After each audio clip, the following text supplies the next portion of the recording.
Won't dry off, keeps flowing. Won't dry off, keeps flowing. Won't dry off, keeps flowing. Won't dry off, keeps flowing. Hello and welcome to my Close It again. Today we'll be addressing two problems that might seem minor compared to some of the big ones that we've discussed so far, but are nonetheless worthwhile because they tend to be tested by Mr. Krzyżanowski pretty often. If you'd like to have a look at what I've prepared for you, imperatives on the left, or zdania rozkazujące, well, they're not that hard, are they? Just take a look at the form nie róbmy tego, which is let's not do it or don't let's do it. Yeah, I know, the latter form seems a little bit dated or even archaic, but Mr. Krzyżanowski likes to include it in most of his answer keys. And he also tests students on things like niech oni to zrobią, niech on to zrobi, so let them do it, let him do it. Now, possessives. Possessive pronouns. I hope you know what the difference is between my and mine, your and yours, our and ours. It's just that the pronouns, meaning zaimki, replace nouns and they never come in front of nouns. So my bike is better than yours and our flat is smaller than theirs. Okay? There is no noun after theirs. We use the pronouns to avoid repetition. Also something called double possessives or podwójne formy dzierżawcze. Things like a friend of mine, no business of yours, a crazy idea of Bill's. Why double possessives? Because the usage of the pronoun of gives you a clear idea of possession. You know that something belongs to someone else. And yet, for some reason, the British especially often choose to use another possessive form, as in mine or yours or Bill's. And if you want to find out more about that, you should visit pages 265 onwards and read up. Okay, each other's one another's, as in they grabbed each other's throats. Złapali się za gardła, czyli złapali swoje wzajemnie gardła. There have been quite a few of those forms or examples containing them in the previous tests, so they are likely to crop up in the future too. Okay, the last 3 bullet points are actually problems for you to try and solve. So, is it the boy apostrophe s toys or the boys apostrophe toys? Well, it's both really, but it just depends on what you mean. If what you mean is zabawki chłopca, it's the former. And if you mean what you mean is zabawki chłopców, it's the latter.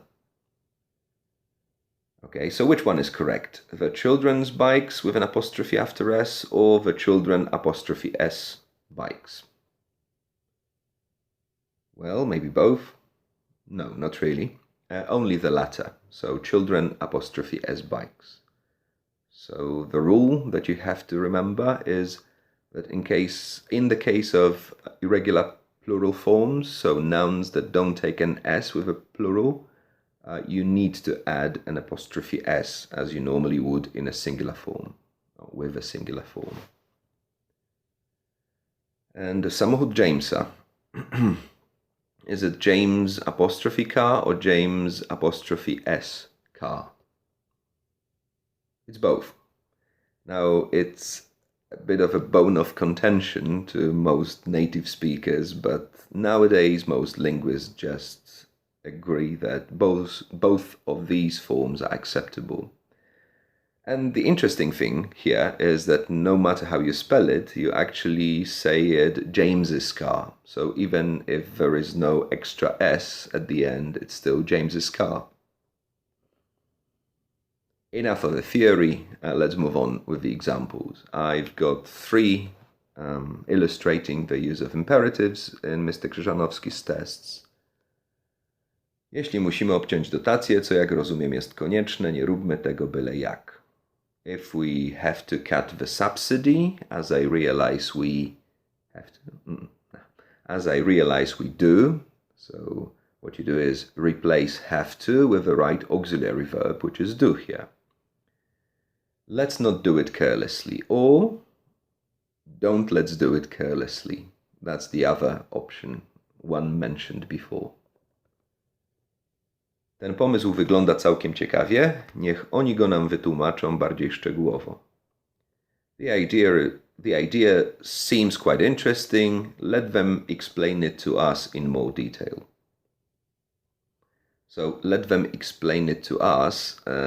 I hope you weren't thinking of you saying something like, let them explain us it, because it just sounds wrong. And I know that some people do that, or make that mistake. So, this is why I'm mentioning it. Czemu nie powiesz synom, żeby poczytali siostrzyczce? Niech się codziennie wymieniają. Why don't you tell your sons to read to the little sister? Let them take turns at it daily.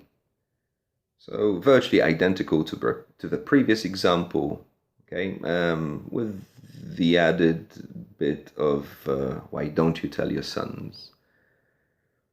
It's a literal translation in this case, so it's not that hard. Okay, so much for the imperatives, now for the possessives. So, kiedy powiedziałem Adzie, że jestem zawiedziony wynikiem swojego ostatniego testu, ona przyznała, że także nie jest zachwycona swoim. This example is pretty complex.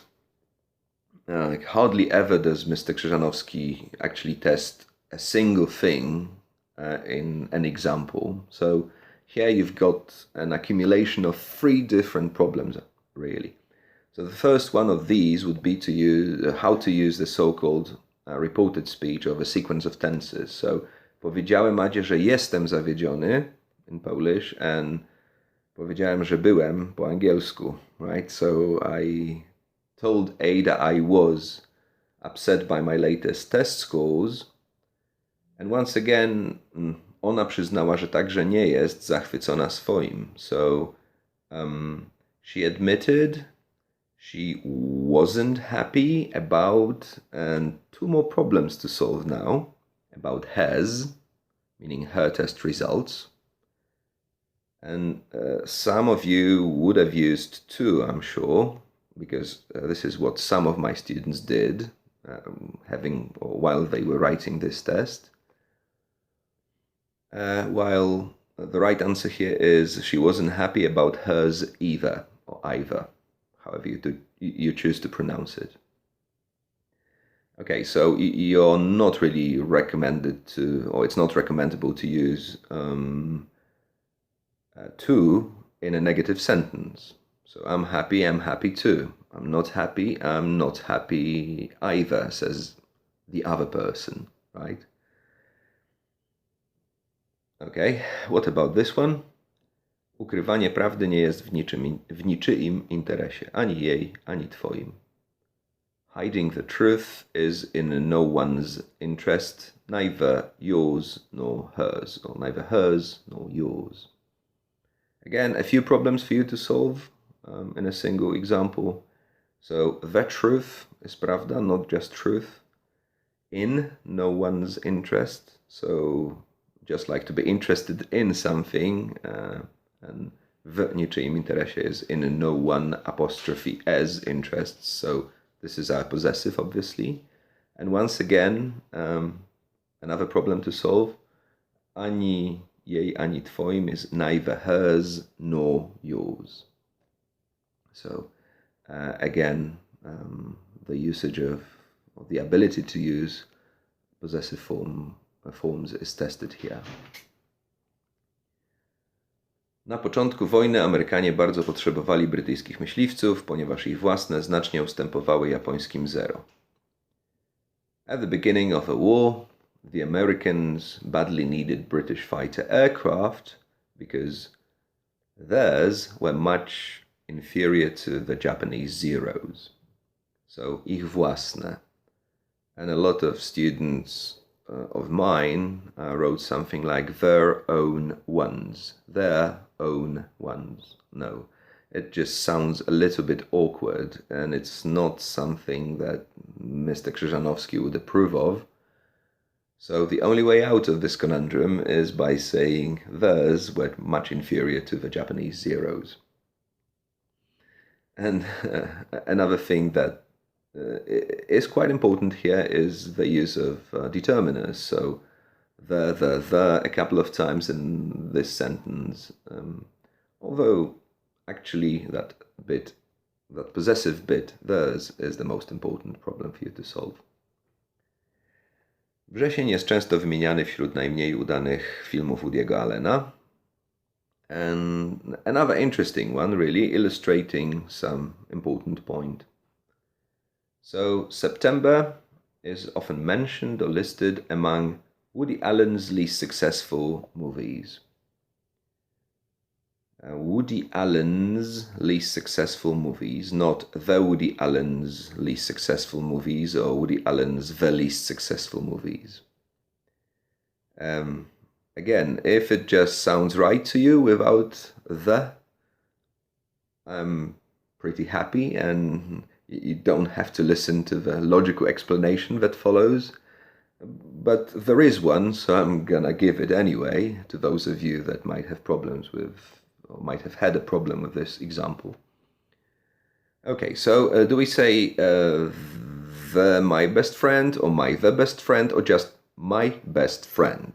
Well, of course we say my best friend, despite the fact that they've been trying to teach us that the superlative, which is stopień najwyższy, always goes with, or always takes the, so the best, the least, and so on and so forth. Yeah, and actually some students make that mistake, but only those that don't read or watch English books or films. What's the logic behind it? Well, the logic is you're not supposed to use a possessive form along a determiner, meaning a or the. They just complement each other, so they also exclude each other. Just as my the best friend or the my best friend sounds wrong, the same goes for Woody Allen's least successful movies. So you cannot actually use the with it.